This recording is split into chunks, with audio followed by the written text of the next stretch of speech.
যে বিষয়টা আপনাদের জানাবার জন্য আমার বর্তমানে এই সময় আপনাদের সামনে আসা সেটি হচ্ছে যে রাজ্য পুলিশের এসটিএফ দুজনকে গ্রেপ্তার করেছে।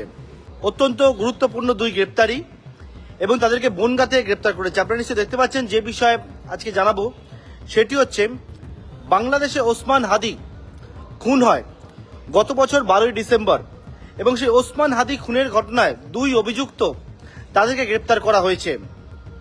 ওসমান হাদি বাংলাদেশে 12ই ডিসেম্বর ঠিক দুপুরবেলা 2:30 নাগাদ ফিরছিল যখন, তখন রাস্তার মধ্যে গুলি করে তাকে এবং গুলি করে খুন করা হয় এবং সেই খুন করার পরবর্তীকালে ইতিমধ্যে বাংলাদেশ উত্তাল হয়েছিল।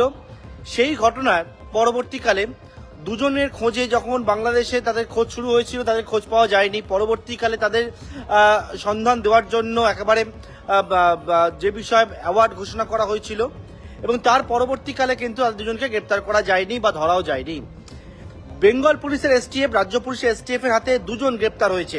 কিভাবে গ্রেপ্তার, কিভাবে বাংলাদেশে খুনের পরে তারা ভারতে প্রবেশ করলো এবং বাংলাদেশে আশ্রয় নিল, সেই সমস্ত বিষয়টাকে আপনাদেরকে জানাবো।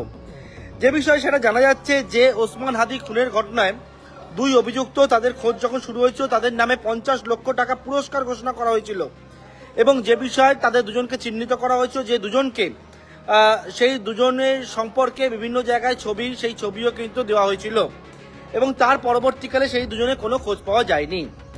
বেঙ্গল পুলিশের এসটিএফ বা রাজ্য পুলিশের এসটিএফ তারা গতকালকে রাত্রিবেলা গোপন সূত্রে খবর পায় একটা, যে বনগা সীমান্ত সেই জায়গায় দুজন বাংলাদেশি তারা অবৈধভাবে ভারতবর্ষে প্রবেশ করেছেন, প্রবেশ করে সেখান থেকে তারা রয়েছেন এবং সেই মতো সেই খবর পাওয়ার পর দুজনকে প্রথমে আটক করে।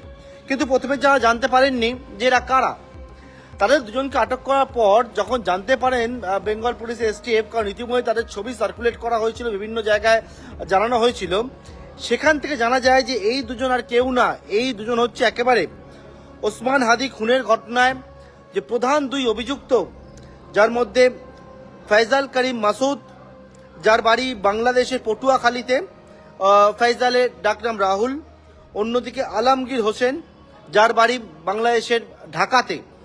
এই দুজন কিন্তু ওসমান হাদিকে খুনের পর তারা গা ঢাকা দেওয়ার জন্য বেআইনিভাবে অনুপ্রবেশ করে তারা ভারতবর্ষে চলে আসে এবং যেমনটা জানা যাচ্ছে ভারতবর্ষে প্রবেশ করার পর তারা কোথা থেকে প্রবেশ করেছিল, তারা হচ্ছে মেঘালয় থেকে, মেঘালয় সীমান্ত দিয়ে অবৈধভাবে ভারতে প্রবেশ করে। তারপর ভারতের বিভিন্ন স্থানে বিভিন্ন জায়গায় তারা গা ঢাকা দিয়েছিল।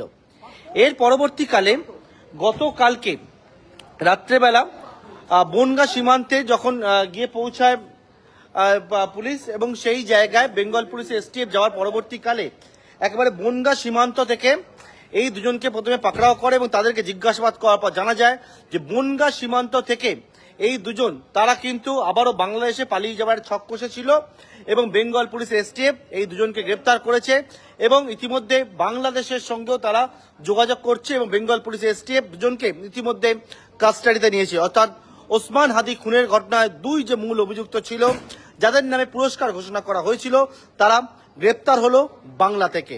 সুতরাং এই বিষয়টি জানাবার জন্য আপনাদের সামনে আমার এই ফেসবুক লাইভে আসা, পরবর্তীকালে যা যা তথ্য পাওয়া যাবে অবশ্যই আপনাদের সামনে আমি তুলে ধরবো। নমস্কার।